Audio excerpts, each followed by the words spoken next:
John does it. Yeah, I'm ready.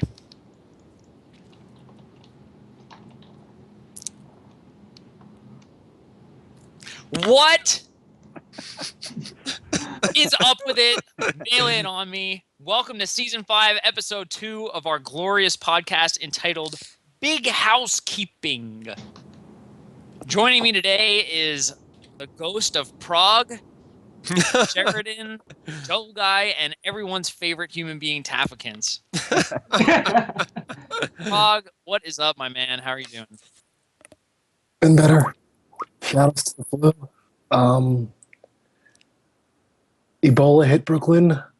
Oh no! I'm pretty good. R.I.P. It's the virus, but yeah, I've been out of work since Tuesday.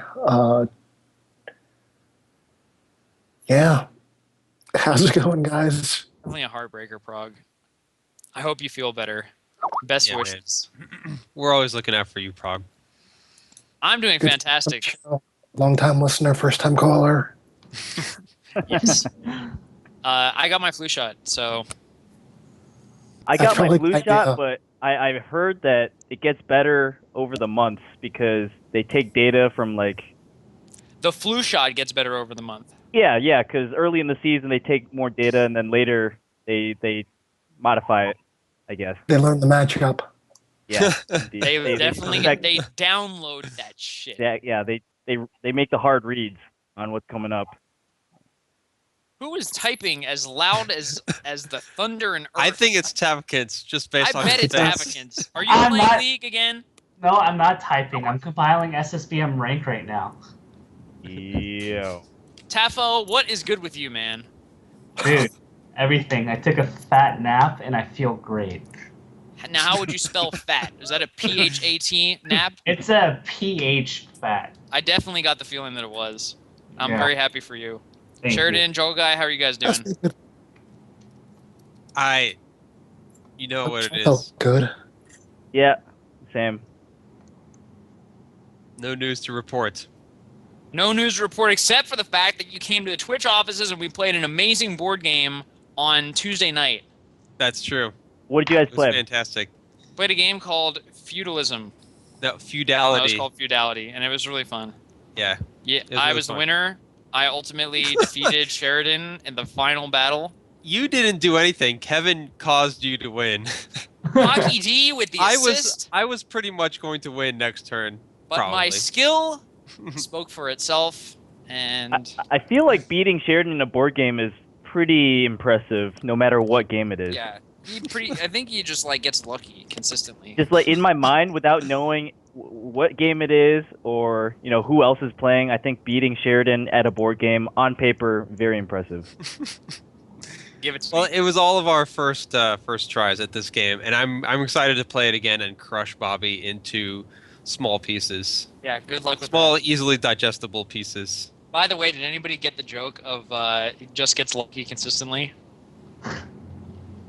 Oh, Joe Guy, you should definitely know. I haven't actually played him in bracket in a long time. wait a minute. That's How what you're do I talking- not know this? Just gets lucky consistently. Is this describing somebody? Sheridan, Who what's is it? your guess? I think you have a read My on guess this. is you were thinking I have to play lucky all the time in bracket.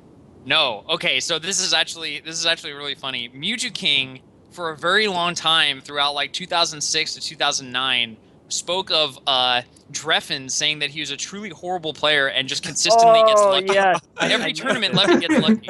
I thought it was Kells because he was known as getting super lucky in close sets. It was Dreffin. I mixed up my Midwest Smashers. Yeah, Mewtwo King said to Dreffin that he just gets lucky consistently, and that was actually Dreffin's signature on Smashboards for a very long time.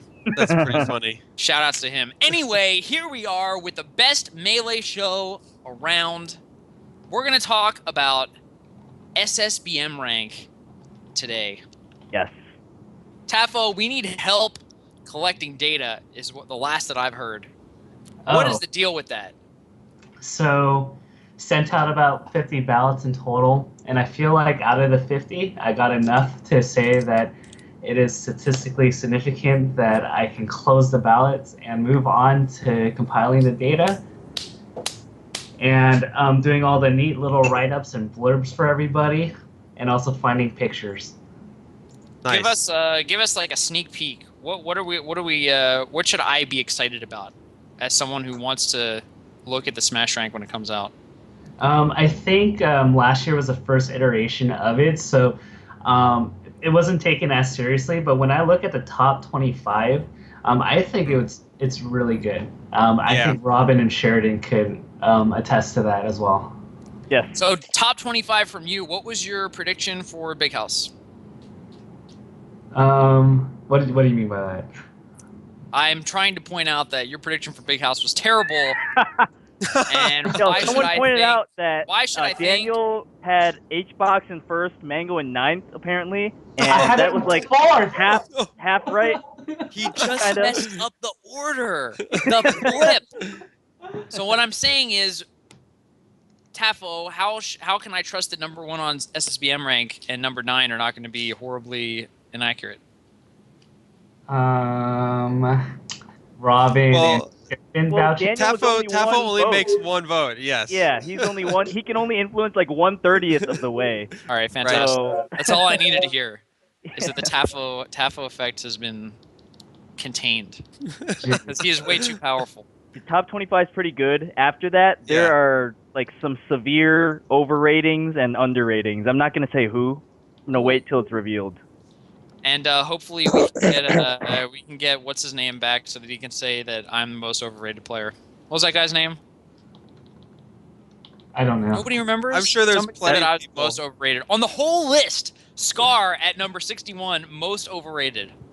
Well, if you drop far enough, you won't have to worry about being overrated anymore. That's true. Right. That's true. And I'm looking forward to the day where I'm accurately placed based on my performances. I don't think Hey, you are. Tafo. Yeah, you think that I'm too low. Hey, I Tafo. can't be higher. What's up? Sheridan, I show up in so few turn. Not going to talk about it. You know what? Instead, we are going to talk about the Big House 4, which we came back from 2 weeks. I lost Smash Bobby. Brothers made. Okay, Uh-oh. here we go. Here we go. he's Now we're back. good. So, Bobby, I think we caught like the first half of your sentence. I think we lost him. Rest in Uh-oh. peace. Is it R.I.P.? All right, we're I'm holding the it one down supposed to without him. die. We're holding it down without him. All right. So up next on the show, we're going to talk about the Big House 4. I actually did not make it. I enjoyed the stream from home. It was pretty godlike. There were a lot of, well, I guess for the first time we can say in a long time, the Midwest showed up, not just in terms of numbers, but in terms of performance. Jungle Guy, you want to get into it? Yo, we had a couple pretty good performances. First, Kells making top 8 at a 500-person national by beating Axe, Wizrobe, Nintendude, somebody else I'm forgetting. But most importantly, Axe. Mhm. Axe, Wizzy, yeah, there were a lot of impressive wins from Kells for sure. And Definitely. I mean, Kalamazoo beating Lucky in winners. That's who Lucky lost to in winners all the way in like on day 1. Kirby Kaze, Mac D, Pork Chops. And then taking Hacks to like a very close game 5. That is a Wow. fact. yeah. It was really impressive just watching Kells. I mean, I know I talk a lot of crap about Kells because I feel like We all do. It's not just you. I feel like as soon as he leaves the Midwest, he just hits his mental block and is unable to perform. Ironically, he performed in the Midwest, so it shows that the talent is there. It's just there's something else that's lacking on the national stage besides this. This is what happened for a couple years. Kells, he's been like arguably the best in the Midwest since like 2010, 2011. Agreed. And he's, you know, slightly better than everyone else. And the inconsistency of Fox, he chose to go Sheik for a while against people like Dart and Tink, who mained Marth. And then he decided, you know what, I'm just going to stay Sheik because this is easier. So he kept beating people in the Midwest, but as soon as he played somebody from out of region and started losing, he just forgot what to do. And that was the case for like at least a couple years when he was playing out of region. How many That entrants sounds did it have legit. again? How many what? Entrance. 570. Entrants. Oh, like 570. How many did it have last time? 180, I think. I think, yeah, I want to say 180s, 186. Yeah, It's a pretty good amount of growth. Smash It's okay. Smash is doing pretty well. Smash and the Big House, right? Indeed. I think that's like a Big House thing because a lot of tournaments are growing like that much. A lot Right. of tournaments are growing a lot, but not that much. That is Yeah. insane. Do you know? It's insane. Do you happen to know like because I remember looking at the stats based on how many people from each state registered for the tournament, and you had like 200 from Michigan for Big House 4. Do you remember Yeah. what the ratio was for like Michigan to out of state for Big House 3 compared to Big House 4? It was actually pretty bad at Big House 3. There was only like 75 people from Michigan at the tournament, which like really shocked me. I thought that was a really bad number. And All then right, yeah, so- there's like over 200 this time, just a lot better. Cool. Yeah, Big House 4 was an amazing tournament. And we have a few questions that have been typed up by who? Who typed these up? Someone asked if and I think that's a Tafikins type up. I actually did not type that. I think I typed it up like I think Robin did. Yeah. like a long time ago, and The they're kind of question- outdated now. On the table, how is that outdated? No, they're not. I guess they It's haven't been a played. week and a half. Has Hungrybox been exposed again? I don't. When was the last time he got exposed? I want to say MLG when he got 7th, perhaps. All right. I don't know about exposed. Exposed is a strong word. It The is. question that was posed a long time ago was he not a god? Was Leffen to take his place? And that's definitely a harsh statement too. Did anybody read the Hungrybox interview on the Daily Dot? Because I read that recently. I did. I did. Yeah. What did you think about what Hungrybox had to say about his 9th place performance, the lowest placing that a god of the game has gotten since the term had been established? Thoughts? Someone Sheridan? start me off. Joe, guys, start me off. God damn it. I don't know. Sheridan, start me off as a Jigglypuff player. Was this Yeah. Fox showing that he is the best character and this is a 7-3 matchup? Life's hard for Jigglypuff in this world, in this 20x something world, not 20xx, 20xy world. One hit So- KO, down B. Tough life, Sheridan. That's tough life, Yeah, dude. tough Got a life, lot of and sympathy for you. and every Fox knows now to DI that so that they just die off the side and they come back and just kill you anyway. So like unless you are at like 25%, you're like dead if you rest them anyway. So it's a hard life. Anyway, first losses to Leffen, right? And when you lose to somebody that beats Armada, who's been the undisputed, basically number 2 for a long time, it's hard to really call that, a strike against you. And then he just happened to meet up in the bracket with somebody who has, possibly the most experience against Puff out of any of the top Fox players, and somebody who's beaten him before. So it's hard for me to really call that exposed. It was definitely, in the tail end of his performances, but not something that couldn't have happened before, and not something that would cause me to question his godhood. Right. Yeah. I mean, he got Lucky, who was playing the best melee of his life. Probably not period, but at a national for sure. Lucky, the kind of player who we all know, and I talked about this a lot while commentating, we all know how much skill the man has. He is an amazing Super Smash Bros. Melee player. But, man, Lucky does not put... His resume is not good. Let's just put it that way. He does not have a great resume. And yeah, he showed up today, and that's a really bad matchup for Hungrybox. So that's kind of like the luck of the draw on two ends, right? You got a bad matchup, but also on this player is probably one of his best days. And who else did he lose to? Leffen.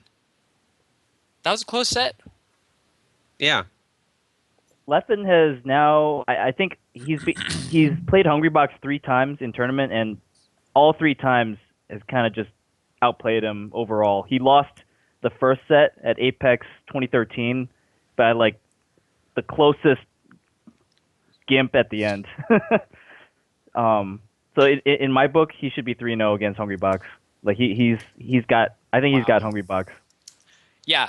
Yeah, so I mean, it was a close set, but yeah, Leffen definitely not a good matchup for Hungrybox either. But of course, Hungrybox has done it with his bad matchups, right? It's not like it's not like he can't win. But yeah, Leffen taking him out, Lucky taking him out, and I feel like he hasn't taken a set off of Mango's Fox in a while. So I think the top Foxes right now are looking like a toss up with Hungrybox, like top Foxes outside of like the true best Foxes. He looks beatable, is what I'm saying. Yeah. Well, I kind of feel like when we're talking about godhood is one of those things that can't be taken away from a player.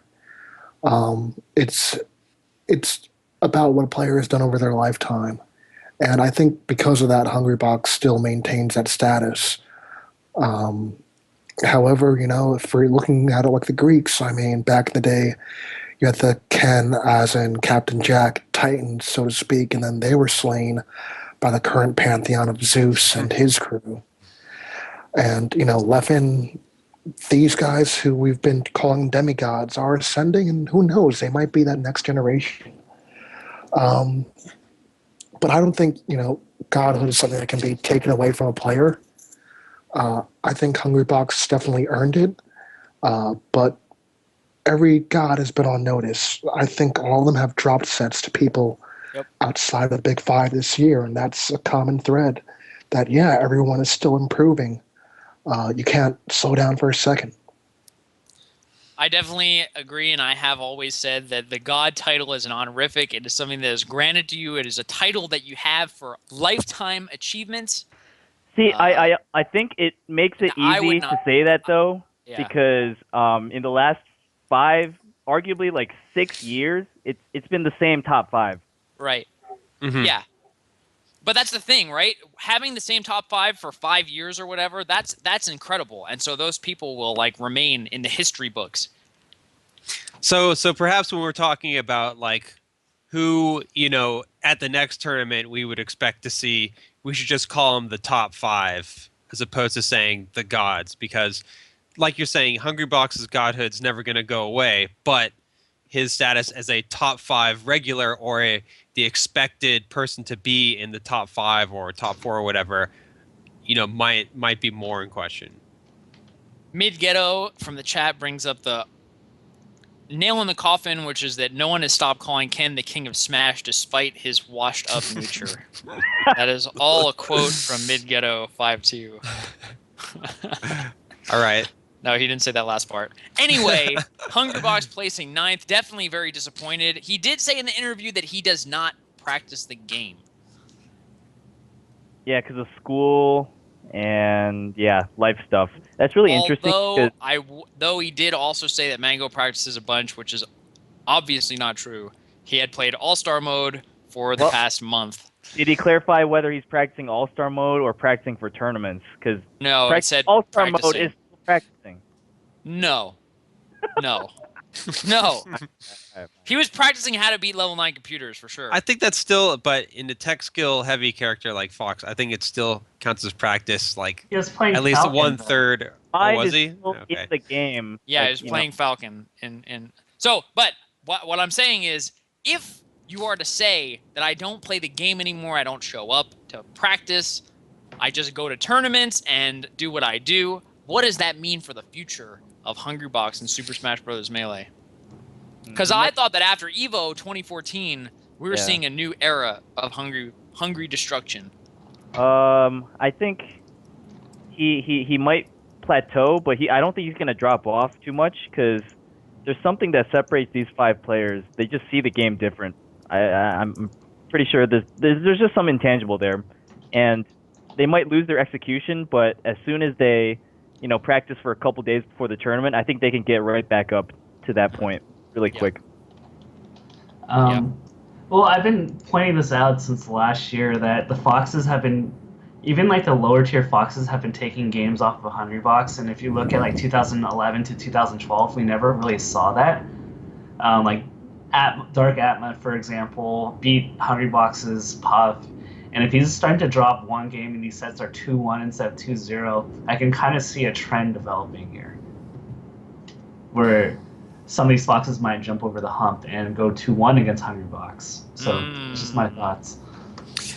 I'm not sure. I think I mean- we've seen Hungry Box drop sets to other players before. Like he lost to Lucky. I don't know if it's happened more than once. I know it happened in, I think it was 2011, and I mean he's dropped sets to Fly and Wobbles. Chew that. Yeah, Chew.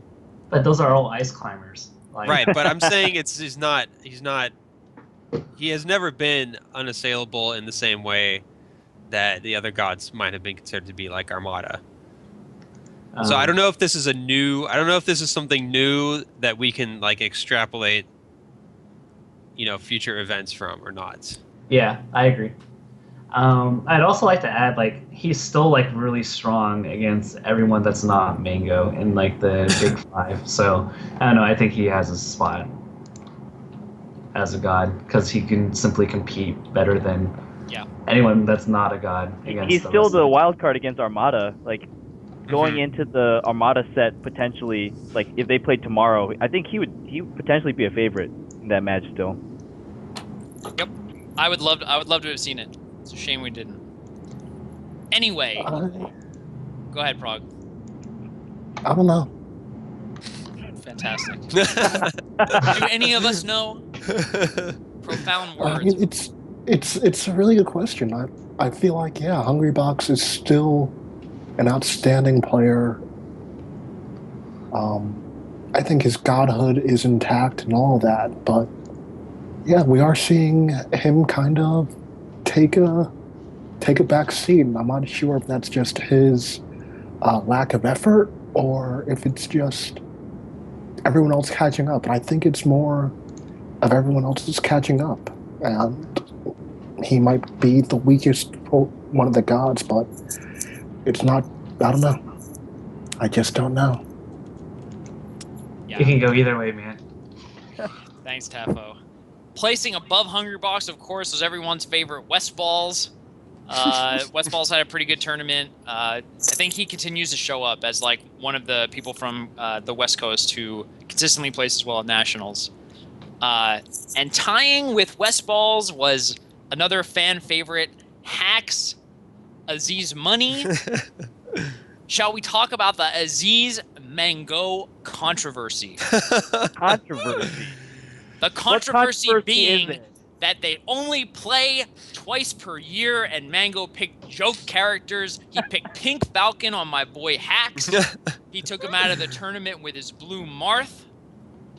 Hacks refused, opting out of the handshake and taking to Twitter with some heavy artillery. Handshake cancel, man. The handshake animation cancel. Well, Scar, I'm not sure if you remember this. This was at a tournament you hosted, one of the Spocks back in the day. Spock. If you guys don't remember that, a long time ago, Scar hosting events in Philly, and Mango came to one, and he had to play Hacks. Hacks was still a Falcon man at this point. This was when Mango was probably still Falco as his top character. Maybe even still Puff. I don't know. It's been a while. Mm-hmm. But either way, it ended up with Hacks and Mango playing Falcon Dittos on a TV. And I think I was the only one watching. Mango 2-0'd him. And I think Hacks since then has just had a lot to prove against Mango. Yeah. But he feels like he has to prove it against Mango's mains. He did that at one of the MLG qualifiers, taking a set off of Mango, sure. But losing to those two characters, it is really, really interesting because it reminds me of the old days when Mango, as Haz would say, was rotating on everyone. And he rotated on Hacks with shows that he definitely rotated on him with his third and fourth best characters.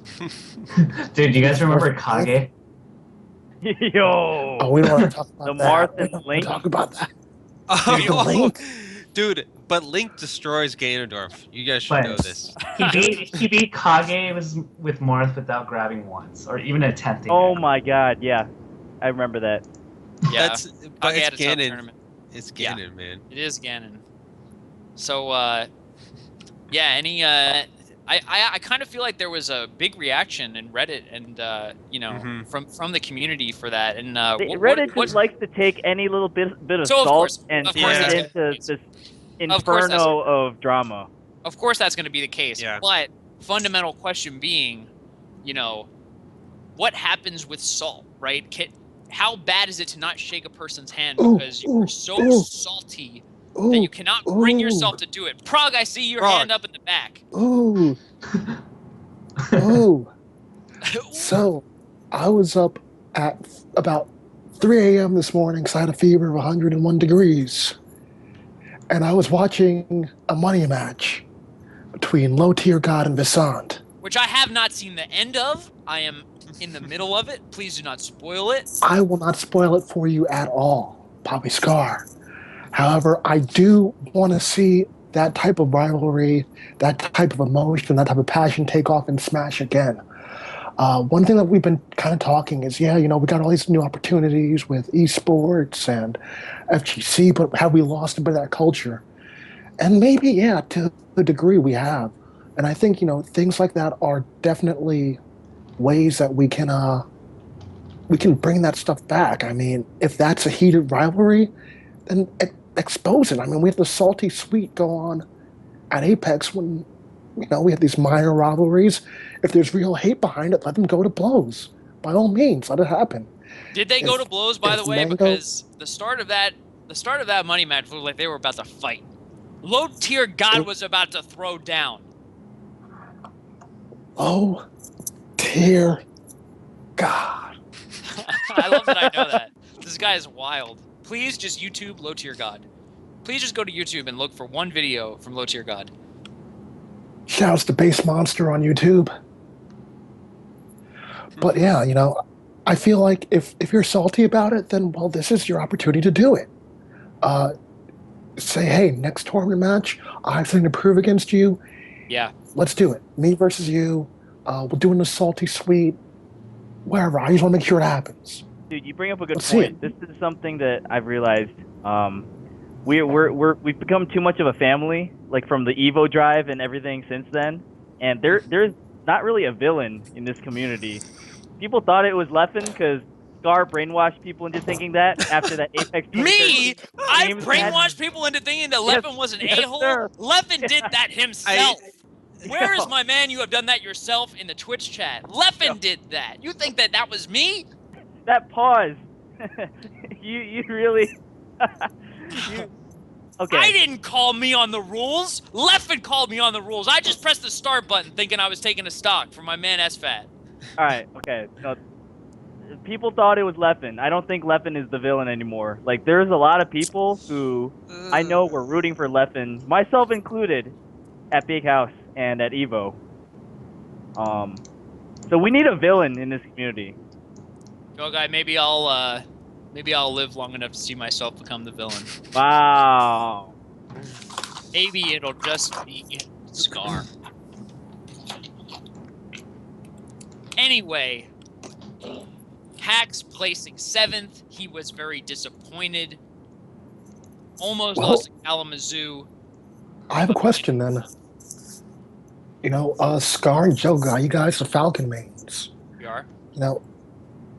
Hax basically has just been able to replicate his results, even with the character change. How do you feel about that? I think that he's done better, to tell you the truth. He's done way better than people thought, myself included. I remember asking Kirby Kaze, how long do you think it will take for Hax to get back to like his Falcon level Facings. with Fox? Kirby Kaze said 2 years, at least. And he It's did it in what, been- 6 months? It's 8 been months? like 9 months.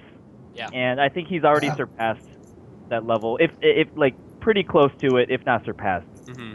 Yeah, and so you end up. What I think you end up seeing is, he still is a new Falcon, so you'll see losses to people like Zanguzen, where in my opinion, he would have just like handily taken the dude out with Falcon, but wins over people like Zoo.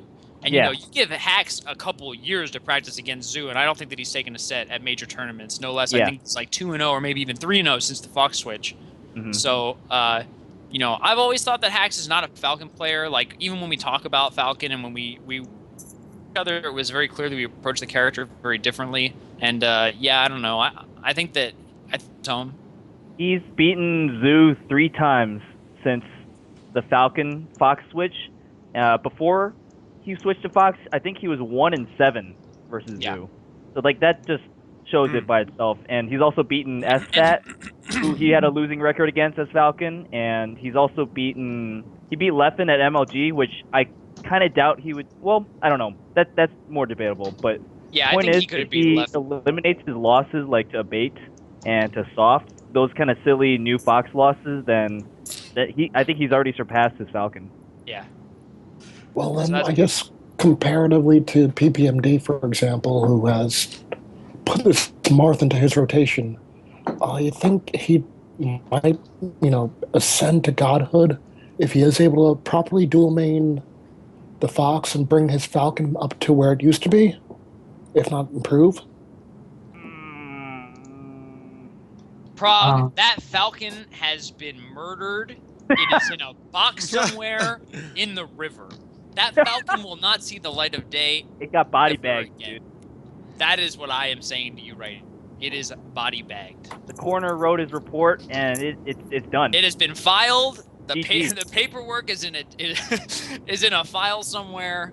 Yeah, I agree. And I don't think think he's the dual main type of person. I really think like if you look at the top tier play right now, Marths are not safe. So I don't really see the matchup where the Falcons is really gonna come out. That's just me. Maybe to counterpick on FD, but even then, I feel like, it's about a toss-up. And I also think that, like, Mewtwo King has the unique ability to switch between characters without losing his flow. And in fact, like, it throws the other person off. But I don't think that Hax has that. I don't think that he can switch mindset that fast. Hax a very mental player, right? Very kind of like, I don't want to say superstitious, but you can see kind of things need to be a certain way for Hax to do well. And I think on the dime, changing characters is not something that he's built for, at least right now. Do we think it's more OCD than anything? It's not. But are you gonna armchair diagnose my boy Hax? Damn. Did I call you on here as a guest psychiatrist, advocates? Yes, you did. So the biggest question was Pluck, right? And he destroyed him. We had questions over. I don't know what happened. Yeah, he destroyed him, and that was probably one of the biggest reasons why we consider him to even play Falcon. And for the fact that he 3-stocked in one game means that I think there's nothing really beneficial from him adding Falcon back into his repertoire. Fine. Yep. Armada. Alrighty. Placing 4th place at Big House. Who predicted that? No one. Dude. Nobody. Nobody had Armada below 2nd at this tournament. Nobody. Armada, tough loss to Leffen in NTSC, and lost a convincing set to Mango of Cloud9. I think that was probably the most convincing win Mango's ever had on Armada. That was just clean. Yeah. That was a tough game. Let's talk a little bit about the Leffen set. That was 3-2, right? Yeah. Yes. If I recall, Leffen went up the first 2 games, and then Armada came back the next 2, and then... Yep. Yeah. I think Leffen has such a good knowledge of Armada's playing style. There were so many moments where you saw Leffen get openings that no other Fox is going to get. Not even Mango, really, because Mango has a different style, and his punishes are just completely on a different page than Leffen's. But Leffen got a lot of leverage from his knowledge of Armada. Like he did the player matchup really well. Yeah. Yep. Leffen's definitely a studier, so. And it's tough, man. Did we see Fox Peach as a tough matchup at this tournament? Is that what we saw? Yeah, I mean, Hacks took a game off Armada too. West Balls, if you just want to categorize it as Spaceys versus Peach. I see Prague laughing, and I completely agree. +1 to the Prague laugh at the West Balls Armada set. You guys didn't Why like did that? he not pick Battlefield? Well, he won on Battlefield, so you can't go back, right? Or why didn't he pick like Dreamland? Or why didn't he pick, I don't know, some He place did. where you could do that? He picked Dreamland for Game 4, and it Didn't Armada pick backfired. Dreamland? I think Armada I think went. so. I think No, Armada, Armada did. went FD Game 2, and then West Balls picked Dreamland for Game 4. Huh. I feel like West Balls picked Story. And then somebody picked Dreamland, you're right. Anyway, my dude didn't camp. He camped the whole Game 1. He stopped camping. Well, he got a shine off the top Game 1 really early, Yeah, and I think he might have switched modes at that point. And Game 4, he definitely lost the first stock, so he couldn't really do the same thing. Yeah, I guess. But like, if you look stock for stock after that first KO, West Balls went up what? Maybe, I think it was 4 stocks to 2, 3 stocks to 1. So like, Yeah. it's not only the first KO; it's the strategy is paying off trade after trade. And Sure. we just took this good strategy and threw it in the trash.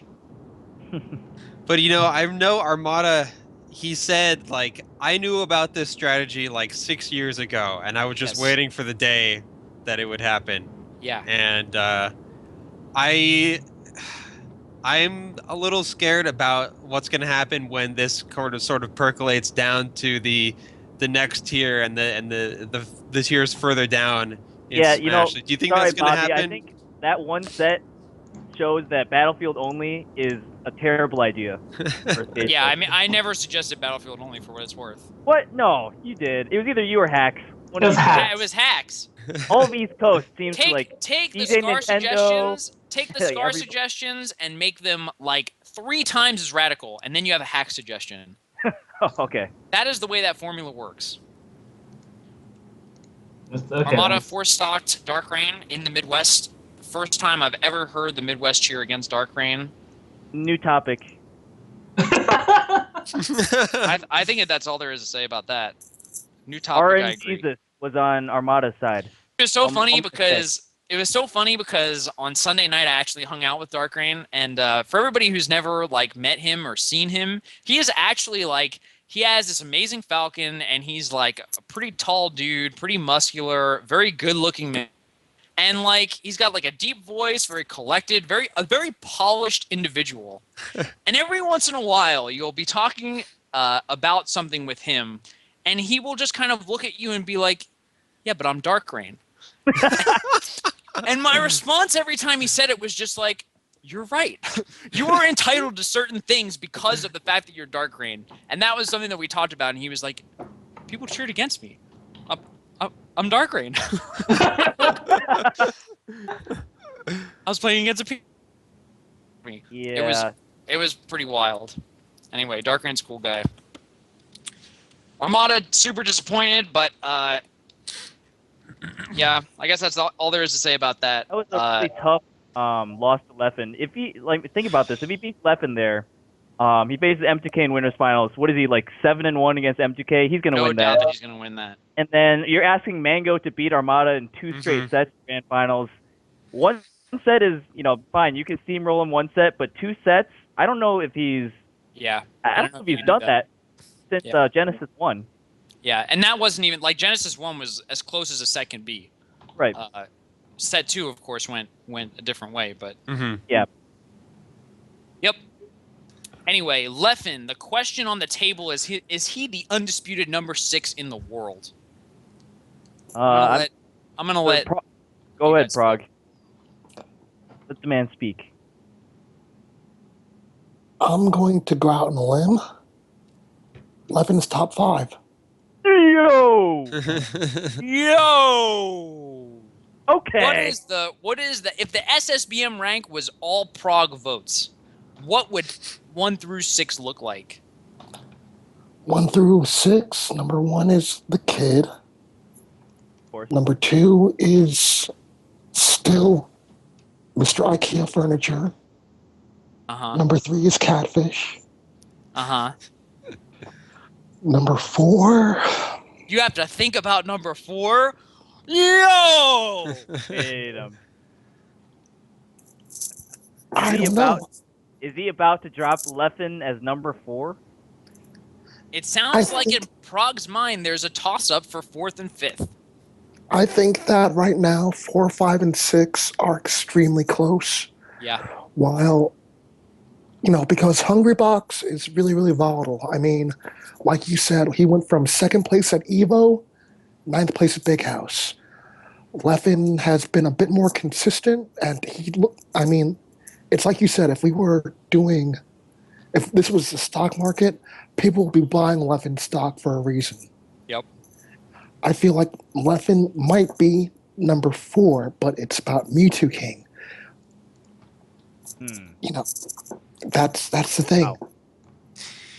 The thing, that kind of bothers me, and Mango will say this too, is that it always seems to be Mango Mewtwo King in semifinals. And you don't know what's going to happen there. I want to see Mewtwo King against one of those other players where it's going to be a real test for him. Because I feel like that the set between Mango and Mewtwo King in semis, I don't feel like we learned a lot about Mewtwo King from that. You know what I'm saying? No. You don't. I don't think we learned. We learned that M2K can still edge out Mango when he's playing well. Edge out? That was a 3-0, my friend. Oh, dude, it could have been a 3-0 for Mango. Honestly, dude, Those that were was a three close set. That was the closest 3-0 I've ever seen. It's a very sure. close set. Yeah. Okay, so we heard Prague. Prague thinks that Leffen not only has a case for 6th, but for 5th and perhaps for 4th. How about the rest of the panel? And just to clarify, we had this discussion a few months ago when we were talking about the gods, and like how the gods really are in tiers as well. Mm-hmm. So Yes. I definitely think that the PPMD, Mango, and Armada trifecta is that top 3 without a doubt.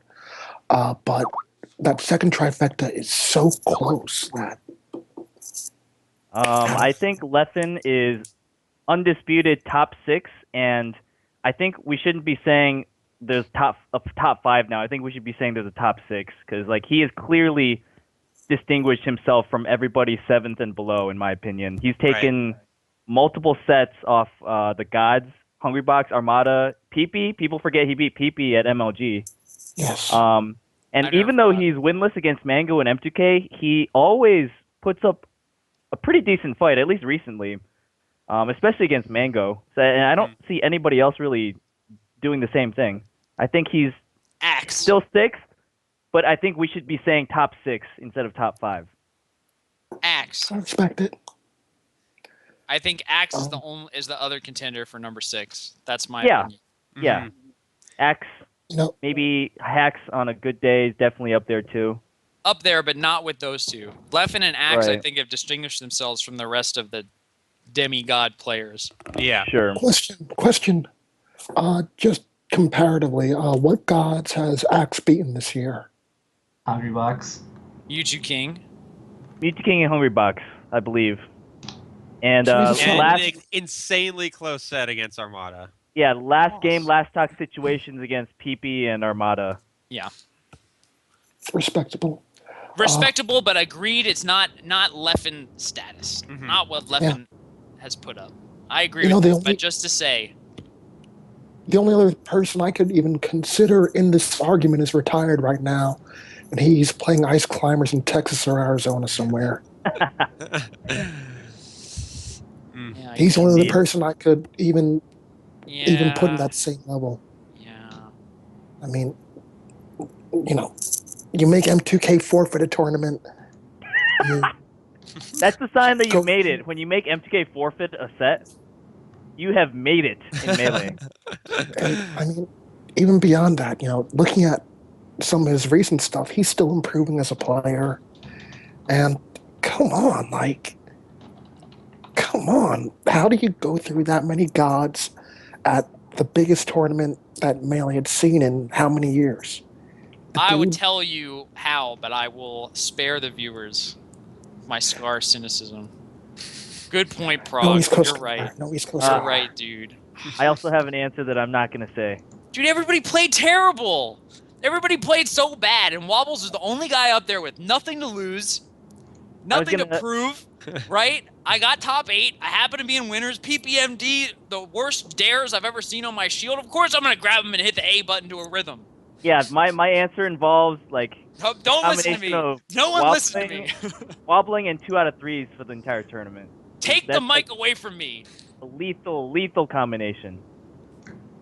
No, Wobbles played amazing. I mean, yeah, Wobbles played amazing. Nothing else that I can say. Except for everything that I just said, which you should not have listened to. So Leffen took out Armada at this tournament. He got 4-stopped again. That was really funny. Yep. Yeah. Yeah. Not Yeah, sure you what knew else. it was going to happen after the second stock. It was just like You knew. everyone knew. It was The fans knew. Yeah. The crowd knew. And you saw the way that Mango changed the way he was playing. I mean, it was funny. He wasn't playing to win. He was playing for a 4-stock. Sorry, Leffen. And you know what? For all the things that I've said about Leffen in the past, I truly felt bad to see him go out like that. Because after this great performance, right, showing us how amazing he is, all you're going to remember is like, oh yeah, you got 4-stocked again. All a lot of the fans are going to remember is Leffen, that guy who got 4-stocked by Mango twice. But see, just to be in a position to get 4-stocked by Mango and lose his finals of that tournament, you got to give him. I think people will remember that at least a little bit. Yeah. Yep. Mango and Mewtwo King, are they the 2 best players right now? According to Prague, no. Well, Mango is you? clearly number 1. I don't So- think anybody can even try to argue that right now. Which is what we've been saying, right? I mean, whatever. That's just the Mewtwo way King. it is. This is the thing with Mewtwo King. Like he can beat Mango and Hungry Box, basically everyone except Armada, I feel. But then he also has losses to like AMSA, Nintendude, Fiction, Axe, just all these slightly, lesser players throughout the summer. Is that a product of him going to every tournament, or does that actually mean, he's declining? Mm-hmm. Yeah. Well, I don't know. I honestly can't tell with Mewtwo King, like, if he has a different mindset about winning at nationals versus, regionals or locals. I don't know if that loss to Nintendo happens at a national. It's in hard my to mind, say. I highly doubt it would, but who knows, right? Right. Nintendo's actually taken several games off of him, and like, I don't see it happening often, but it was eventually going to happen in my book at one of those Xanadu's. Yeah, Talking it's to so people in funny the to chat. me. What are you laughing at? Playing like 7.5-minute Peach Dittos for like a $50 Oh my prize God. pool at a Tuesday Yeah. Xanadu. Yeah. Just like, I gotta give it to Nintendo for sticking Right. it out like that. Right. Because Yeah. I mean, looking at it, he has a lot more to gain than Yeah. Mewtwo King Right. does. But also, I think one thing that factors in with Mewtwo King is I feel like Mewtwo King's best days in Melee are going to be behind him. The guy has outright said, "Yeah, I've done a ton in this game, but I wanna keep proving that I am the best Smasher of all time. Period. By competing in other titles." So, I think he's going to be on the decline as well in Melee, at the very least. I would disagree. He's gonna go where the money is, and if Melee still runs like the most like nice prize pools, like I think he's still gonna be practicing. That's a big if. That's Don't say a big that, if. Sheridan. I have to. We Don't. we have to confront the future head on. What is this Ember thing that I'm looking at from Tafikins? What is this? I don't know. Let me see this. So it's basically Who's if you- stepping on bubble wrap? That's so Frog. basically if you take the 4. if you take the four nationals this year, Apex, MLG, Evo, Big House, these are their average finishes. Yeah. I just looked that up right now. Amazing. If that's a telling statistic. Yep. So, any other thoughts on the Big House, the results? I mean, of course, it was an amazing tournament. Thank you so much, Joe Guy, for hosting it. Good, nice work, Juggle Guy. Definitely. So it was a 2-day tournament with Melee singles being 550 plus. 570. So, I think that's just like a gigantic achievement. We've had tournaments have fewer entrants and more days and not run half as smooth as this tournament did. So that's like 8 or 16x better.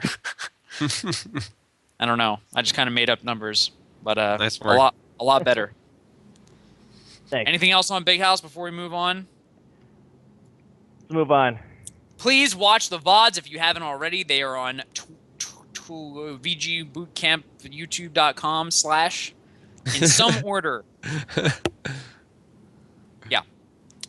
Next topic. We were all waiting for the wonderful 50 facts about Super Smash Bros. For Wii U that happened today. Who watched all of that Nintendo Direct? I watched 100% of it. I was sitting at work at like 5:30 and not watching it like a scrub because I like the stream archives instead of the live. I don't like to deal with that stream chat. Okay, I'm afraid people are gonna start calling me out. And Bobby tells me to go watch because there's like 4v4 teams and like stuff like that blows my mind. So I had to start watching. Mm-hmm. Chuckle Guy. Dude, I've been yelling for like 20 minutes. Everyone in the stream wants us to talk about Lucky and his performance. I mean, we kind of glossed over it, but dude was out of his mind. Put it in the chat. Yo, right now. Thank you, Prague. No, I messed up. How do you do it? Oh, okay, there's a capital No, N. I hate how some emotes have a Is lowercase. Lucky here? Is he in the chat? Despite Lucky losing a tough set of friends in the room versus Scar, he went on to play an amazing tournament at the Big House. Really I really think that Batman not being able to handle my Falcon was the thing that decided it for Lucky. Dude, wait, he beats S2J. He basically goes even with S2J, right? The Batman sucks. Batman Scar blows. Falcon beats the Batman. The Batman is like 10-1 versus Scar. 1-10 versus Scar. Yo! Batman sucks. Anyway, Bruce Wayne showed up at the house. He played out of his mind. Can we talk about how he down air reset West Balls and paused the game? Oh! Okay. I forgot about that. My dude paused the game. What if West Balls had stood up and been like, nah, that's my win. Well, okay. Doesn't even matter because of the what's it called? The TO rule. You're gonna die anyway. You're gonna die anyway. Yeah, there is an inevitability rule in fighting games. There's a TO discretion. Impending death everything. rule or something? Yes. Like Yeah, the impending death. Yeah, okay. That like rule that. does exist. I like it. Melee does not officially have it. Right. So we should add that to the imminent death rules, what Blur says. But is the word I'm looking for. Yeah. I really feel like this just falls under a TO discretion clause because, like, I think if somebody, kills somebody off the top for the last stock and then they do something stupid, like they meant to up B but they forward B off the side and die. Lucky versus Plop. No, like that would be the thing. If I were West Balls, I would say like, I don't know. We would have to decide the rule. Like the rule would be one of two things. If that happened to Leffen, unplug the controller. Stood up and be like, wait a minute. Wait. Yeah. But the ideal rule, in my opinion, should be either if you unplug the controller, will the player who paused win, right? Or if you try to die as quickly as possible, will the player win? It could be one of those two rules, in my opinion. Yep. And I still think that the up smash is going to come out. Well, actually, you could probably jump off and die first. I've tried this. It works. Yeah. So I like that if you unplug the controller rule. That's the rule that I'm behind. That kind of made it just that much more hype that he paused did. it. Oh yeah. He did his, like the calmest pop off. He like stood up, and it was like he was going to work. Just like he was like tapping his legs, just another day. And then, oh, by the way, I still gotta shake this guy's hand. Yeah. I said to him as well as Blur, please never do that again, but it was amazing. Joey, that was amazing. Never do it again. And his opinions from everyone on his set versus Mango. Best set of the year so far in terms of entertainment value. Prague, I agree with you, man. That set was hype. They put on a show. It was one of their old combo videos. It was the 2014 Harlem version. Globetrotters of Super Smash Brothers sets. Yep. Basically. Anybody with anything to add? Brandon said the same thing. Like, he was by far his favorite set. And it's very hard to disagree with that. Just the quality of gameplay was ridiculous. I felt like it was one of the least respectful sets that we've had in years.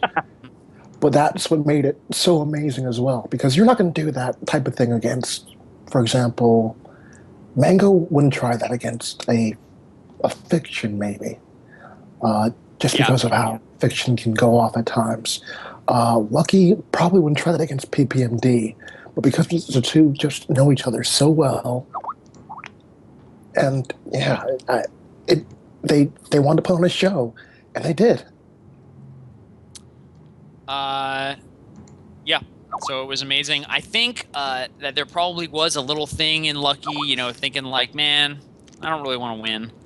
But like SFAT versus Mango regardless, at EVO. I still to this day believe that I don't know about Lucky Mango, but with SFAT, I feel like there was something in his mind that was like, you know what, I could win this, but do I really want to? Yep. I have no doubt in my mind that SFAT had that thought. Yeah. And then Mango to this day will tell you that he just outplayed him. But no. No, man, I really don't think so. Anyway, Lucky, amazing tournament. So happy to see him there. Kalamazoo sent him to losers. People want us to talk about the Kalamazoo set as well. I just want to know Kalamazoo performance. I just want to know from Robin, was anybody expecting anything like that? Like even half as much of that from Kalamazoo? I mean, I didn't think he was like number 2 in the Midwest scene. Where did it come from?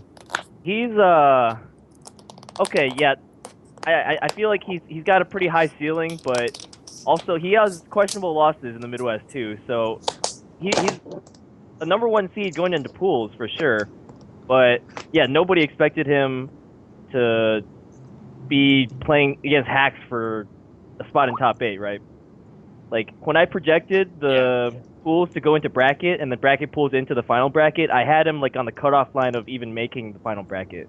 That's kind of where I had him, right? So 9th place versus 33rd place is definitely a huge. Like he had a really good tournament. Didn't he get like 5th at a random Midwest local the week before too? I mean, that's what Armada told me. So like I'm actually Kalamazoo personally, I'm like personally even with him since like in the last few months. So he probably lost to like Duck or KJH. I don't know. I don't remember. Duck. Duck. Don't even want to talk about him. High risk, high I don't want reward. to talk about Duck. So yeah, Kalamazoo showed up, had an amazing tournament. He played some solid Peach. One thing that Lucky pointed out to me was that versus Hacks, he was not using the down air edge guard, and so Hacks was able to very freely go for the ledge. So something that maybe he should think about when he watches the replays. He'll think about that. But otherwise, I remember even Lucky saying that looked like a baby Armada. So good stuff to my boy Kalamazoo, one of the 3 Stooges of the Midwest. And what about Kells? We talked about Kells. He had an amazing. He played amazing. I did not expect him to beat Axe. It looked pretty one-sided. Yeah, I don't know what like after he won. I still don't know what I watched. That's That was so unexpected. It was a bloodbath. All right. You know what I'm most mad about last few what? is Blur told me before the tournament that Kells' Sheik is amazing, and I laughed. Yeah. And then he kind of whooped Axe with it. That's tough, Rob. Nobody could have called that. I agree with your laugh, but hindsight proves us both wrong. Yeah. So, last couple things about Big House. There were a few things that I said over commentary that Twitter slightly agreed with. Prague, I'm glad that you're here because it has to do with rules and my experience watching FGC stuff and how Smash is so different. And I didn't do anything about it. So I want to talk about it very briefly. Then I think we should briefly talk about Nintendo Direct, and then I think we should be done. So, couple things. Number one, when you see the way that Westball's played against Armada, when you think about a new strategy where there's like some amount of camping involved, think about our rule set. You have 3 out of 5 all 8-minute matches. Like, that is a long time for Armada to figure out a counter strategy. I think camping strategies with an 8-minute rule set, you're going to have a tough time ever seeing those proliferate. And nobody wants to watch it. It rarely happens. I mean, honestly, I can think of very, very few matches, let alone sets, that have been a really, really long time. And unfortunately, I happen to commentate a few of them. I mean, when I think long sets, I think Armada versus Hungry Box at Apex with the entire Oh my god. grand That finals 1 10 hour an of hour Oh and 15 my minutes. god. But it's a rarity. I mean, we can talk about, Pink Shinobi and Bizarro, not Bizarro, but Rock I think it Rock. was bizarre. Yeah. Yeah, Rock. That's Rock. Rock. It's a You rarity. can count them, right? Because we all know. As soon as you Yeah. say Pink Shinobi, we all know the Because set they're because of how many so- times it happens. Exactly. Yeah, I think the 8-minute timer is there, but it's not really adhered to, really. In a lot of other fighting games, the clock is more of a factor. There's actually a bit of an issue right now in Marvel 3. If you guys are familiar with TAC Infinites, people are talking about banning Nova and Dante Infinite specifically just because of the amount of time they eat up on the clock. Hmm. And, we really don't clock in Melee as often as other games, just because of the nature of the game and the matchups for the most part. So, Yeah. I don't think anyone's like taking like a 20% lead and saying, I'm going to camp for 7 minutes and 50 seconds. I don't think anybody really has on the back of their heads. I have an early lead, I can run with it and like just camp. Chibo versus Tag. Oh my god. Was Didn't that he the lose one? that game? Yeah, he lost. Yes. He lost that. Oh. Like he had like 11%, and then the guy had like 10% or something. Chibo. Where do these people come from? What? Yeah. But yeah, So, it's, Prague. yeah. Would you like Yeah, to Bobby see Scott. more? Would you like to see more of the clock in our games? Should the clock be a factor? Should you always have to approach in Melee? Well, I'm really not sure. Like I said, we rarely see, that type of turtling play take hold in Melee. Our games run an average of 3 minutes and 20 seconds, which is less than half the clock. Right. But yeah, it's rare that we'll see. I guess the most recent timeout I can think of is Soft and Shroomed. Yeah. Yep. And as crazy as 8 minutes were, the entire set wasn't like that. And every second, every frame mattered. I mean, how many frames away was Shroom from losing that set? You can count them on one hand. That was the funniest thing. I didn't know that he taunted. That was the worst taunt that has ever happened. Until someone here pointed it out, and then when I watched it again, like I burst out laughing. It was a so brain dead taunt. It was to turn my brain off. I'm playing a It's as character if with a he one-hit KO. Forgot that rest exists. Yes. But all that. Oh God, yeah. That's. But Shrooms. it's I kind of do want to see the clock become a factor, but I'm not sure, what would it be? I know we've seen people bring up this discussion. Our games average 3 3 stocks, minutes and 5 20 minutes. seconds. So And they could lower the stocks. We could change the clock, right? I think we should Yeah. experiment with it. Does I anyone don't- want to do that? I don't. Um, I I'd don't. say if I anything, don't understand what we are stand to gain from it. What I- is it? What is here- the here's what problem we that we stand are to gain. fixing? What are Sheridan. we? What, okay. it's at Evo. There on day 3, there are 2-hour blocks for top 8s, and Yeah. if you look at the variation that's possible with the melee top 8 of best of 5s, especially because the community demands it. I honestly think if Evo were to come to us and say, you know what, guys, we got to do 3 stocks, 6 minutes, I'd be perfectly okay with that. I think that's a very reasonable. Like the top players would still be the top players at the end. Hmm. Sheridan, I Well, think we should. I think we should test it. That's all I'm saying. Let's experiment. But see, what Robin is saying, I understand, but that's kind of a rare situation where In the context of an FGC tournament where Right. you kind of have scheduling concerns and you don't want to be that game that takes like twice as long for the top 8. yeah. but even still with that, my question is, what is the average game length? If we're seeing, like I Yeah. said, I think Taffa said it's about 3 minutes and 20 seconds. The 8-minute clock really doesn't affect things as much as we think it is. Right. I think, it's a lot more stuff that can be done on the back burner at our events with having warm-up TVs available and less time on counter picks and coaching and things of that nature. I think if we did if the time becomes a factor, there's a counter argument. Let's say if you had 4 stocks in 5 minutes, then I would say a lot of matches would go to 5 minutes because Yeah. you guys are both down to Right. 1 stock, then you're going to Yep. camp it. Because Right. the metagame revolves around the rule set. So yeah, it's unfair to say, oh, if you went to a 5 a 5-minute timer, that it would necessarily lead to shorter matches. It's a very good point. Right. I mean, you'll have some matches I where don't. Yeah, people. and I don't think that's the case. I think that the point is that our game has never. The clock is Yeah. the Yeah. clock is almost. And the real reason that I think about this, I will tell you the real reason is that Smash 4 is about to come out, and if we continue with the current paradigm of rules, which is that Smash is about taking stocks and is not about the clock, Mhm. with a game like that, we might be doing ourselves a disservice. I watched the GameStop tournament where it was 4-on-4 with 2-on-2 with 4-player free-for-all with items, right? It wasn't like professional rules, but it was a 3-stock, 4-minute rule set, Right. and those games were exciting.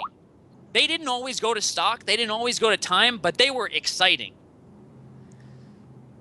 Because something's on the line every hit. You're not waiting for 8 minutes. You're not waiting for, we're going to trade stocks till it gets to the last stock, and then it's exciting. Different rules for different games. I don't think, the games, what Melee is, the kind of game that it has become, its metagame has shaped our rule set. There's been feedback between the nature of the game and the rule set. When we see the nature of Smash 4, we're going to make rule sets that, mesh with kind of what the metagame of that becomes. So I don't think we have to apply the exact same principles to Melee as we do to Smash 4 and vice versa. So I understand. I think your point is taken when we talk about what kind of rules we want to do for Smash 4, what kind of timer we want to have.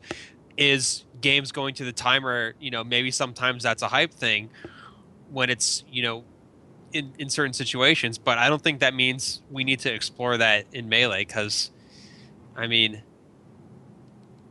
what we have right now is amazing. Yeah, it's amazing. I don't feel like we're gonna get. What are we yeah. gonna get out of it? Sheridan, when somebody Well, we're like the Evo organizer comes and says, Yeah, you're okay. telling me if every game in a best of 5 times out, we're looking at a 3.5-hour to 4-hour top 8. That's a problem. I've already said yes for those limited circumstances, but what I understood this conversation to be about was almost exploring what a new metagame would be like Yeah. under this new timer I think situation. it'd be fun to I don't try. really think. I would like to try. I'm going to take a step further. I would like to try a 2-stock The 4-minute Cactuar rule set. Cactuar. Yeah, I was about to say Cactuar. I rule would love set. to see. I would love to see an actual tournament with that rule Dude, set. he made a lot of really good points. I think He did. I agree. and it's not a best of 3 in his rule set. It's like a best of 5, right? There's Yeah. more games and More like a stages. smaller game, like subset of the set within Yeah. each game. Yep. I actually really liked his rule set. Anyway, I did too. I think we should try it. Rob, I would love to see you try it. Might try it at a UM biweekly soon. Get Gimmer to try it. And be hyped. Anyway, I hear you, Sheridan. I know you're not excited about it. You also don't like Ocarina of Time. You also I never said that. You also described to me that you saw someone do a wall jump, double jump knee on stage, which is literally called a scar jump knee. Yes, I have seen it before. No, it is. I thought the invented scar it. jump. I'm I thought literally scar looking at jump Yes, the was I chat have and seen saying- it before. I invented it. I don't care about your opinion, looking Sheridan. at the chat, it's like, where the opponent lands and you ledge drop, wall jump, double jump, knee, and I'm like, Sheridan, there is a name for that. I thought scar jump was just doing the jump, just like in any situation. Joe like- Guy, do you realize why this came up? It's because it came up because Sheridan said, "Yo, did you see what Lord did yesterday?" And he explained to me, Gishnak, and Pocky T that he dropped from a ledge. To me, he explained this new thing that he saw. Bobby Imagine- Bobby would not talk to Nothing. me for like 5 minutes. I said nothing. The only other thing that I brought up was that in a set, you should have to start the next game within 2 minutes because of the Hunger Box lucky thing, which Mhm. ended up being like 2 minutes and 10 seconds, so not a big deal. But I think set momentum is a real thing, and you shouldn't be able to just like walk Yeah, away Victor, mid-set. like, you get Sure. the opponent in the middle of a set, right? I can agree with that. Oh, one exception. Apex 2012 Hungry Box versus Armada when they both had to use the bathroom. Yeah, I think Okay, between yeah, sets, It's a long set. If you're between sets of Yeah. a grand finals, maybe. It's like in tennis, like you can't just take a point off and go to the bathroom in the middle Right. of Right. in the middle of the game, but between games, between changeovers or between sets, yeah, you have your allotted time. Right. But I also, a always- tennis tennis match is can so take analogous to several Smash. hours. You Yeah. should have your bowels sufficiently, Indeed. in a good state before you get Only there. Sheridan would even think of describing it like that. I definitely agree, though. Big House is amazing. Nintendo Direct. Now we can talk about it. What are you guys Yes. excited for? You can have 8 people on the screen. 4v4. What? 4v4 tournaments. Insane. So one thing that I was keeping track of was a lot of people talking about teams and how Melee's teams are kind of hard to follow and things of that nature. And then, in Brawl, you have like a lot of different team archetypes. And, because of the speed of the game, it's easier to follow for teams. Mhm. But, 4-on-4, like, that's kind of godlike. I just Flex. feel like there's so much cool new strategy that you're going to come up with in this 4v4. It's going to be insane. And I they've mean, got also- like special big stages specifically for 4v4. Did you see Super Battlefield? Yes. Super Battlefield is going to be great. It's got like 3 platforms and then 2 and then 1. I can't even tell you how excited I am. We're talking about Smash But 4 also- now.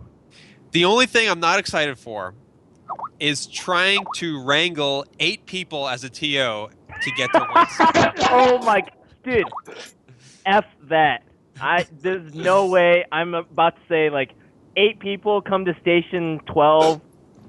Like there's Right. always gonna Well- be 7 people there, and one person's gonna take a bathroom break, and Yeah. like it's gonna be a vicious cycle. The set will never get played. This is the It'll one bring back time. crews and It's one team time where I names. feel like having team names will help. Yes. Might Yeah. actually Team be names will help for beneficial. 4v4. Yeah. Yeah. Talk about a logistical nightmare. Are you watching, Mr. Wizard? 4v4s. And did you see it's in 1080p?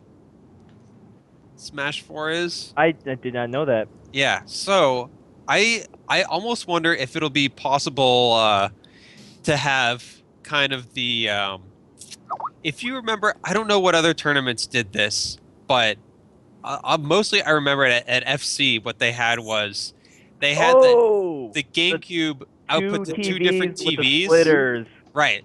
So it'll be like one team of 4 on one, big TV and the other team, and then like you'll all be able to talk to one another, and then the other team probably Yes, won't be able to hear it. I love that. I tried Yeah. that at a local once, and this is the strangest thing for a 2v2. Everybody just went to the same TV because they were so used to it. They Yeah. opted not to use the second TV. Yeah. I would love to see that. And I think it would be necessary for a 4v4, absolutely. Yeah. You can use the gamepad as a head-to-head setup. Did we talk about that already? The gamepad Wait. as a head-to-head setup. Like What? the Wii U controller. Oh, That's yeah, What, that's what yeah. I'm gonna do. Uh-huh. I'm gonna sit on the other side of the TV and put it down. Let's go. Scar, Frog. Mewtwo is DLC. Yes. He's free DLC if you have both copies of Smash. Prog you is don't, saying I don't know that what's the gonna door happen. has been opened for character DLC. This Not is even a just slippery character slope. DLC. Every developer is tempted to go down this route. Nintendo has finally done Yeah. it with Smash. What do you guys think about this? Okay. You know, you go first, Sheridan. No, you No, because I'm gonna Frog, just talk about TO stuff please. that's gonna annoy me. You want Sheridan to talk first? Come on. Bobby, Well, I'm okay, Sheridan. I'm just mad at you about the scar jump thing. you know, stay mad. I don't think it's going to be too bad. Just because it sounds like a lot of stuff is going to carry over. We heard that the 3DS, your customs and whatnot will transfer over from your 3DS. So that makes some things easier as a TO. However, syncing from a 3DS, unless well, I guess you get everything saved. It's just a matter of hooking it up. Shouldn't be too bad, but I don't think it should be fine. I mean, DLC is huge. I mean, imagine this. You know the training mode that's currently in the 3DS version? Imagine if, they take some feedback and say, hey, we want to add this to a training mode. Because, when you think about the competitive scene, Smash has never really had a true, legit, in-depth training mode. Like, for example, with a Virtua Fighter or Skullgirls, or even things you can try in Ultra Street Fighter 4. Yep. Until, maybe 20XX is like the start of that. 20XX is But, the first. Yeah, it's first. But, I think this is huge. DLC could mean more stages for open stage viability later down the path. More characters. I mean, that does keep a game fresh. You look at League of Legends. How many people rush to play the new character when it's released? And I think that's all pretty dope stuff about it. Sheridan, what were you gonna say? I was just gonna say that DLC. The thing that I don't want to do at tournaments is I don't like people having to spend extraneous money like to play in the tournament. So, when inevitably like the pay DLC characters come up, like the thing that it just feels unfair that money is going to become a part of being able to play the game at the metagame level. That's like my biggest concern as a TO. And I was relieved when I finally learned about all the amiibo stuff for 3DS and Wii U. It's like it doesn't matter. Luckily it doesn't matter for the purposes of tournaments, and it's going to be easy to deal with. But I was just imagining what kind of nightmare it would be if somehow it just made your characters better or whatever, just having the amiibo, and then everybody would have to spend money on these characters and blah blah blah. So That's the thing that's most concerning me. But I love the idea of being able to have like a a fixable game, so to speak. Yeah, I mean, we still have arguments with Melee. You know, people say, well, why aren't we playing PAL? I mean, yeah, you know, it's not accessible, but if it were, would we play it? So, Maybe, to be honest. Yep. Anyway, if you haven't watched the Nintendo Direct, I highly recommend it. You can go to twitch.tv/Nintendo and check out their past broadcasts. The announcer was hysterical. He like did everything in the Smash voice, and like there were Yeah. random things that were not exciting, and he just like just yelled about them. Very dramatic. Yeah, it was. I thought that it was like really, really well presented. A lot of like interesting little facts. You can see all the features we know and love from Melee. Melee menu music for life. Here's what I don't understand about that. So you get these 2 discs of the Smash music, like when you buy the games. Why can't you just get that as like a digital download? That should be a real thing. That would make too much sense, and this is Nintendo we're talking about. Please understand. I mean, not just that, but you know, when you think about just digital downloads and things of that nature, yeah, you know, you always want like a souvenir. I mean, all of us keep our tournament tags and badges after we're done, right? I think it's the same thing. You know, having something physical and tangible, you know, it has a bit more attachment. True. I guess. Don't listen to me. I'm sick. What was there anything else from Nintendo Direct that was amazing? So there's in Smash 4. That's exciting. There's a shitload of new game modes. There is no Ridley, LOL, at Dakota Lasky, who based his internet identity off of Ridley for the past 3 months. I'm sorry that your play did not work. There's like this Ridley boss fight thing. I kind of hope that someone would see Dakota's online campaign and just say, you know what, fuck it. Let's just put Ridley in the game for this guy. But it'll be on his Christmas tree. Yeah. Box open and it's Ridley. Dakota reminds me of Linus from that Great Pumpkin episode when he keeps insisting that the Great Pumpkin exists, except the Great Pumpkin doesn't exist for Dakota. Mm-hmm. Oh well. Horrible. Yeah. What are the other good game modes? So there was like a lot of like cooperative. Oh, the Mario Party. Yeah. Yeah, Mario Party's crazy. Let's With play like Mario. that. There's like that front and back levels where you like get the DK barrel and like people are fighting on the front and the back at the same time. Yeah. Like on a 4, that might be something that's viable on like a 4v4 setup or something. It's crazy. We definitely saw a lot of crazy things. We saw a stage obstacle that vaporizes your character.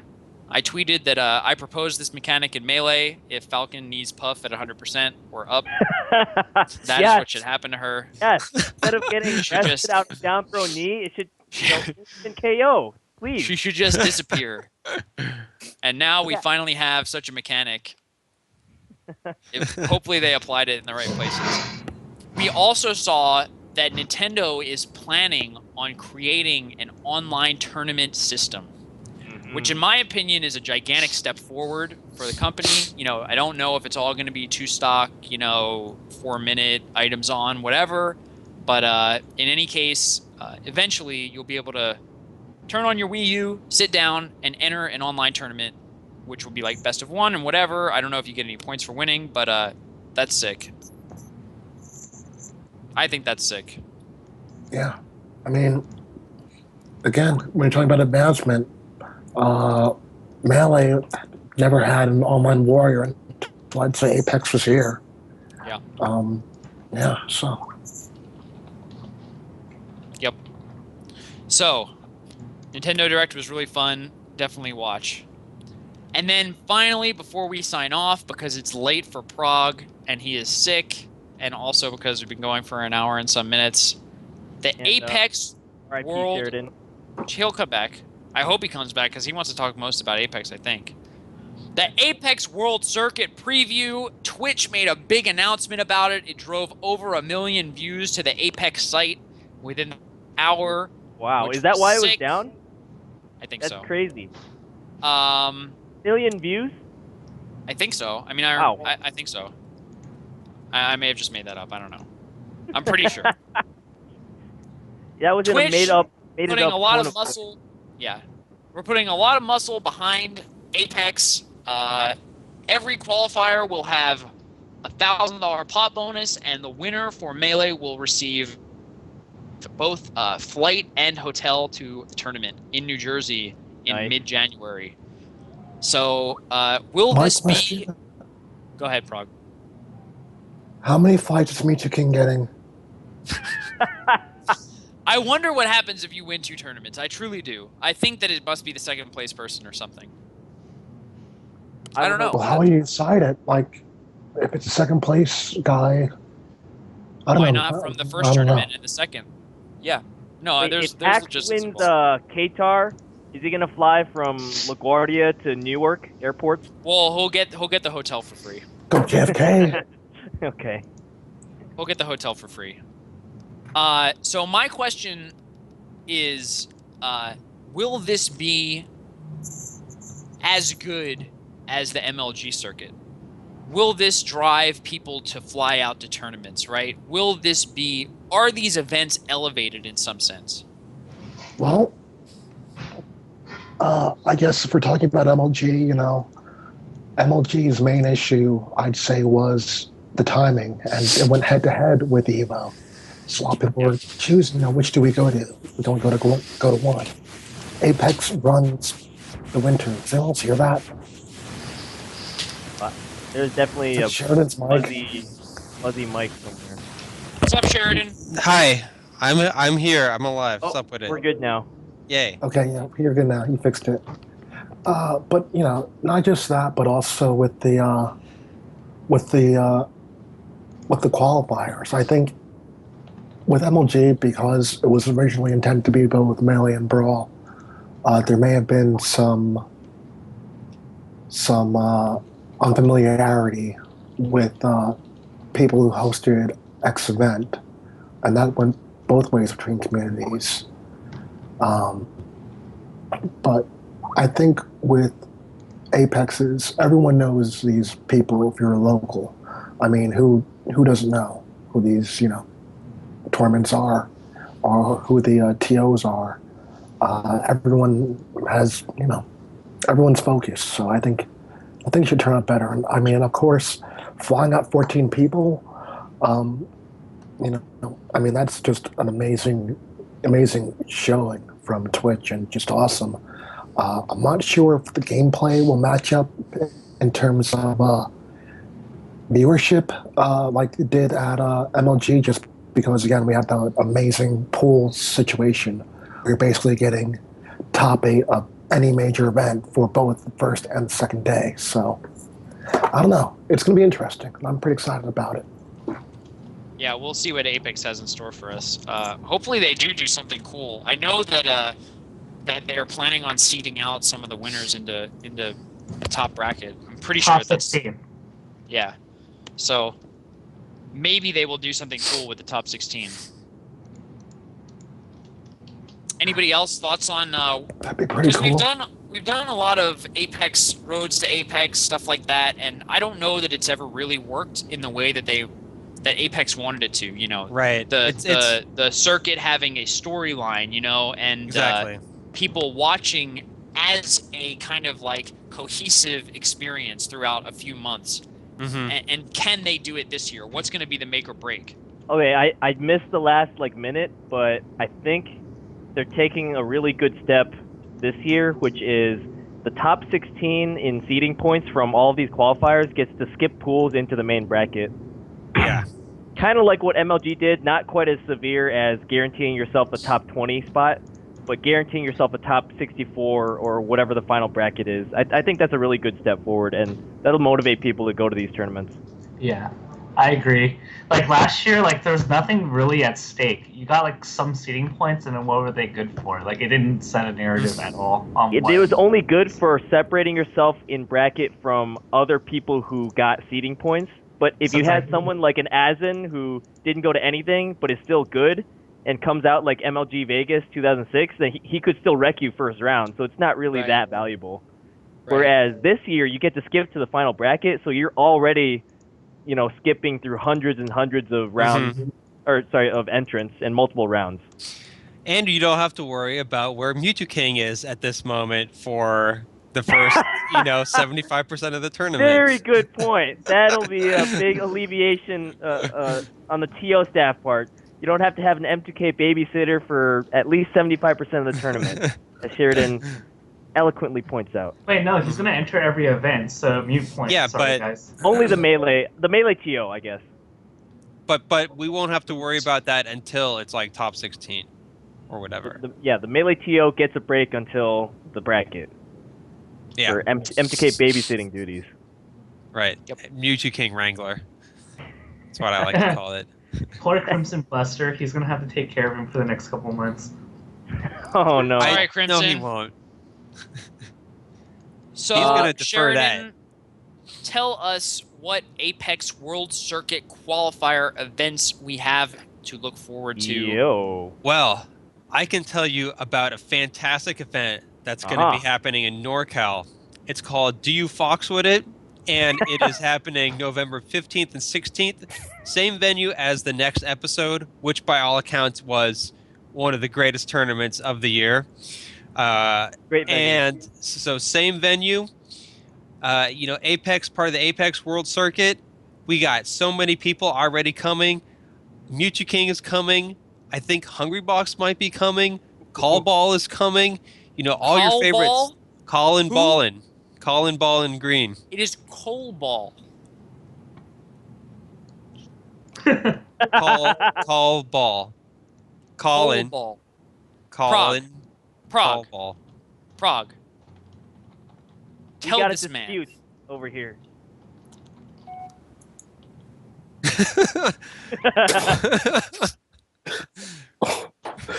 What? Moving on. Moving on. All your favorite stars from NorCal and SoCal. Mango has moved back to SoCal too, so R.I.P. Midwest Mango. we might have 3 gods at this tournament. This would be sick. Yeah. So we've got always amazing melee tournament, and we will be hosting possibly the first Smash 3DS regional. Whoa! That's right. So Smash but 3DS. the catch is haven't there already been some of those? I don't understand. a regional. Yeah, I'm pretty sure like people Really? have claimed that they've already done it. I don't know. We'll see. Pretty sure a bunch of Brawl TOs have all claimed that they hosted the first Smash 4 3DS region already. Yeah, Well, I okay. think somebody beat you to that. In any case, well, this is going to be legit. It'll be one of the first. Yeah, Okay. among the first.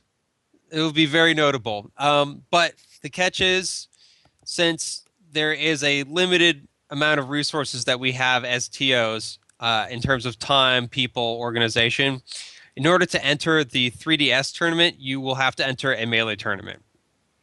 I like That's it. the catch. That's how we're going to limit the entry. Good. Amazing. And Nobody I'm should- spending a good amount of time this week and the next week understanding the game, so we can have a well thought out rule set. What I was going to say, are you leaning towards, the 2 stock 5 minutes, got to do more Definitely research, 2 or stock. what? No, I think we can do 3 stock. I think we're going to try 3 stock. The reason is that at least for the first round, the first couple rounds, we're not limited by the setups that people bring. We're only limited by just people being there, because everybody can play the first round at once. So I think we're going to try 3 stock. But, it's also based on just what I see in the next 1 or 2 weeks. But leaning towards 3 stock now, but not final. As for stages, still undetermined. It seems what most people in NorCal right now think that there's 4 good stages. I've heard it's a crapshoot. Like there's 3 or 4 Yeah. tops. If there's, I would really like to have like having only 4 stages really forces you to switch up what you do with like counterpick rules and stuff. I'm trying to find a 5th stage. It might be Tortimer Island. It seems like the least horrible of all the non like obviously neutral stages, but again, we'll see about that. And yeah, it's going to be good. And custom moves, at present, we are going to leave them on, but no equipment. But we're going to have rules in place to make sure that it doesn't take you forever to get your custom move set up, and probably no counterpicking custom moves in the set. You can you'll probably be able to change your custom moves like when you're not playing the set, like between one set and another, but do not mess with your custom moves during the set. What if you change characters? If you change characters, then you change characters. You have custom moves set up for that character, you're not allowed to change them. Okay. I got lost in this conversation as soon as you started talking about custom stuff. All right, I'll give you a TLDR. So custom moves. So for your 3 B moves, right? Up B, Yeah. down B, side B. You can choose between like 3 versions for each move. And Wait. for equip. What? So for Does, example, does your opponent know which variation you chose before the match? no. No. That's stupid as hell. I think we're debating about a rule whether you have to let them know or not. All right. So, yeah. That will be interesting. And then equipment are like modifiers to your moves, so you can add like extra damage to your like punches. There's some interesting ones. Like there's one that reduces your landing lag by like 1/3. The problem is that these custom moves are all completely random in terms of the stats that they give you. Whereas, the equipment is. Yeah. The equipment is. The custom moves are preset and everybody has the same ones. Equipment is not. So that's out right away. And thankfully, it's when you're playing somebody in locally 1v1, there's an icon that tells you if they're using custom moves or equipment. So thankfully that hassle is somewhat alleviated for us. But yeah, so it'll be interesting. Qatar 11.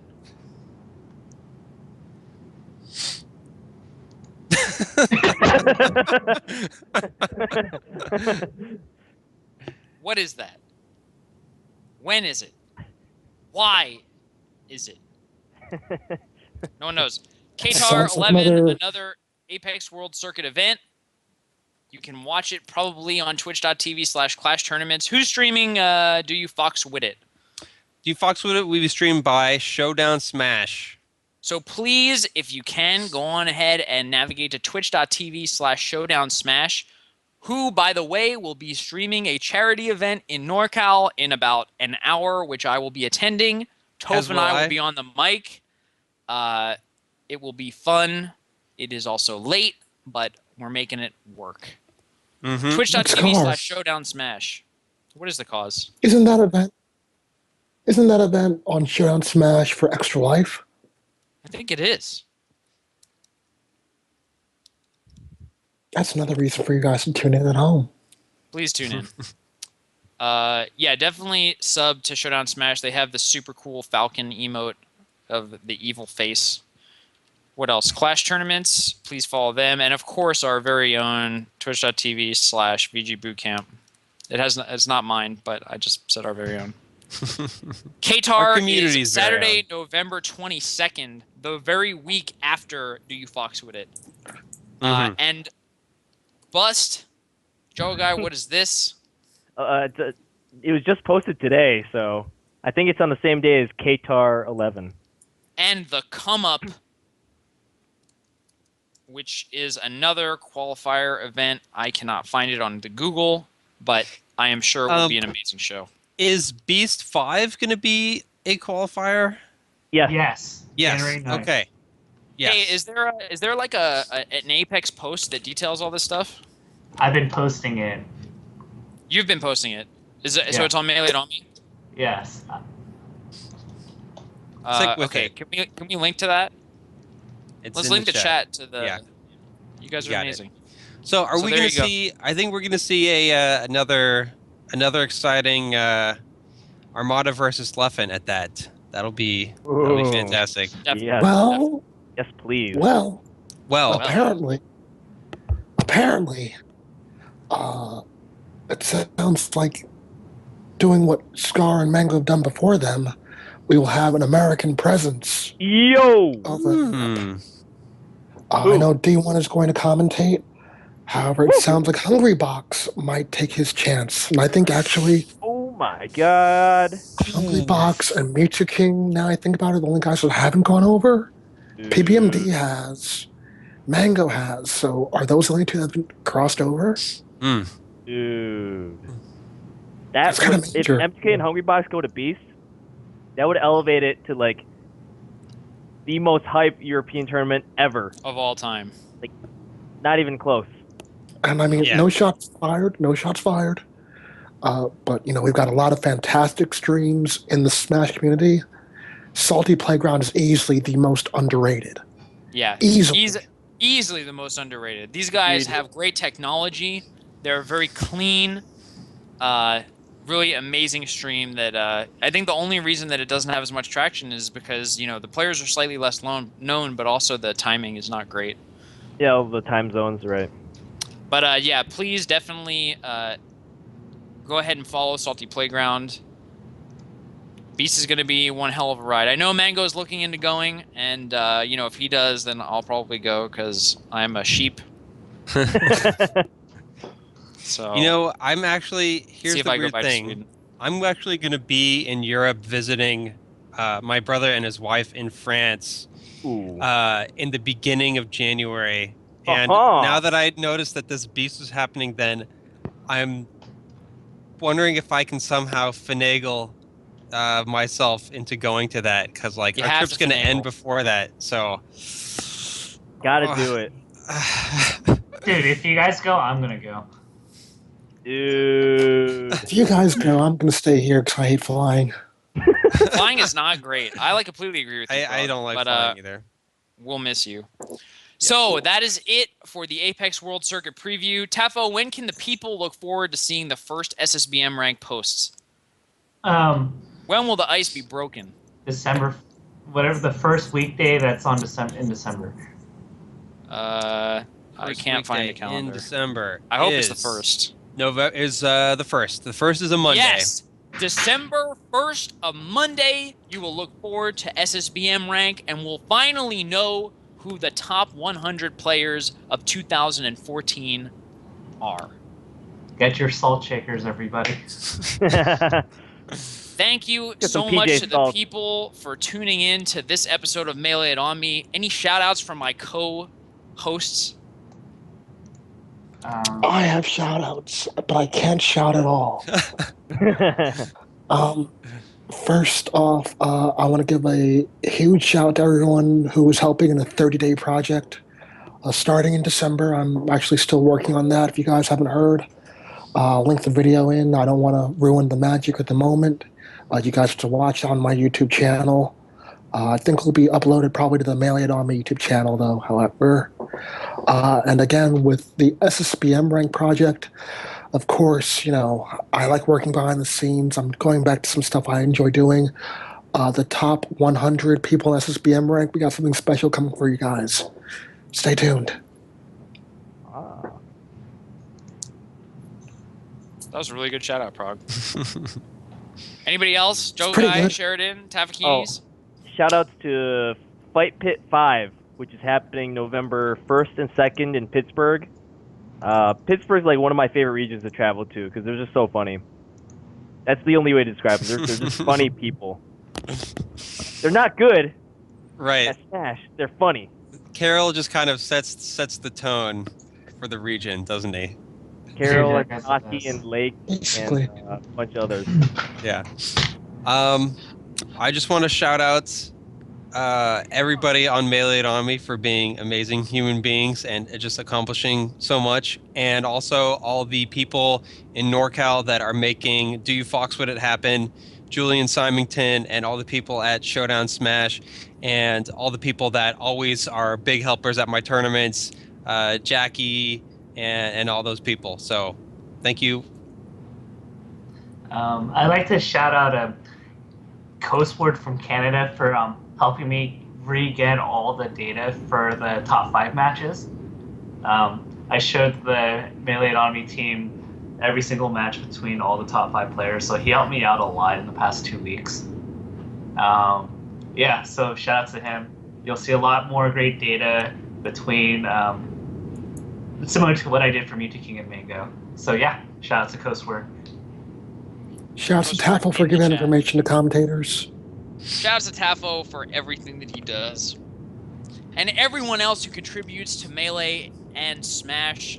I wish Achilles was around so that I could shout him out for the rest of all time. Shout out to our producer tonight, Dart Dragoon. Thank you so much. And thanks everyone for watching. We will be back in 2 weeks with more Super Smash Bros. Melee and Smash 4 news. Prague, I cannot see you, but I see that you have a can of some sort. What is that? Home style, Campbell's home style something. Style. Get well soon, Prague. Thank you so much as for always. being here. We love you, Prague.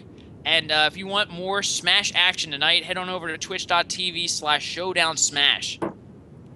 And you'll see some NorCal Scar and Toph shenanigans. Capzillion Extra says, life. shout out Samox, and yes, I will. Shout out Norwalk right now, interviewing the GOAT Mango for an upcoming feature film by the very man who created the Smash Brothers documentary and breathed new life into this community. Actually, So we've got a lot. We've got a lot to look forward to. Thanks, Taffokins. Shouts to Low Tier God versus Viscount. Low Tier God, I will finish that set now. Thank you for reminding me, Prague. And that's it for us. Again, see you in 2 weeks. We are out. Peace.